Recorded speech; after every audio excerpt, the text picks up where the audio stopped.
Welcome to BrewFix, where coffee meets craftsmanship. If your espresso tastes bitter, harsh, or dry even though your grind size looks right, your ratio is correct, your machine is warmed up, and nothing seems wrong, you're not alone. This is one of the most frustrating problems in coffee because visually and numerically, everything checks out. But as a coffee technician, I can tell you this with confidence. Bitterness usually comes from invisible problems, not obvious mistakes.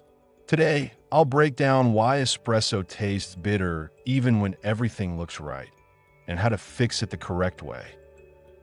Why looks right is misleading. Espresso can look perfect while extracting incorrectly. Shot time, crema, pressure gauges, and even yield can all appear normal while extraction chemistry is completely off. Bitterness doesn't require dramatic overextraction.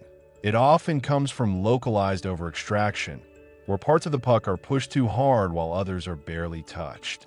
These issues don't show up on a scale or timer, which is why so many people get stuck here. Overextraction without long shot times. Many bitter shots aren't slow, they're aggressive.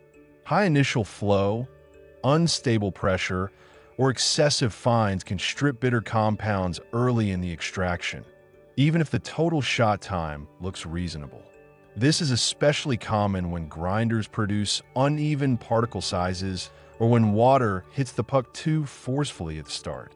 The result is bitterness without the classic signs people expect. Grinder fines are a silent culprit. One of the most common causes of bitterness is excessive fines from misaligned or worn burrs. Fines extract extremely quickly and release bitter compounds long before sugars and balance develop. Even with a correct grind setting, a grinder producing too many fines will always push espresso toward bitterness.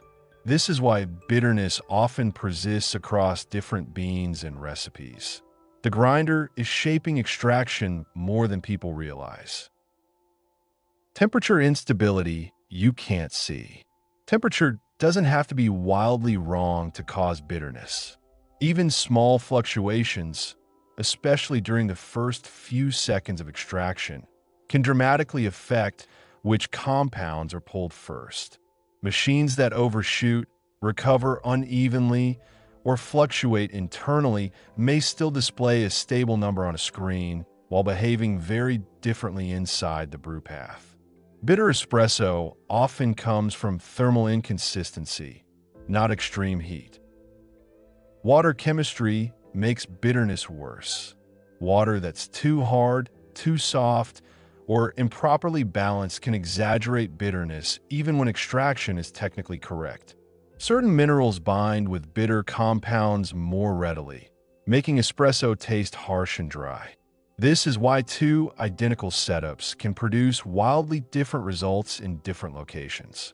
If bitterness persists no matter what you change, water chemistry is often the missing piece. Why chasing recipes rarely fixes bitterness.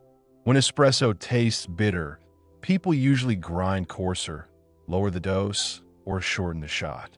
Sometimes this masks the problem, but it rarely fixes it.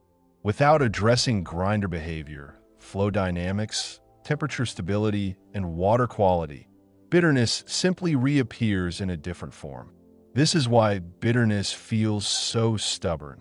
The root cause is mechanical, not procedural.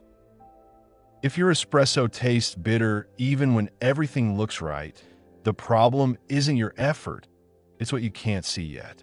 At BrewFix, I document real diagnostics and real machine behavior so coffee lovers, baristas, and technicians can stop guessing and start fixing the actual cause. When bitterness disappears, espresso becomes sweet, balanced, and predictable, the way it's supposed to be.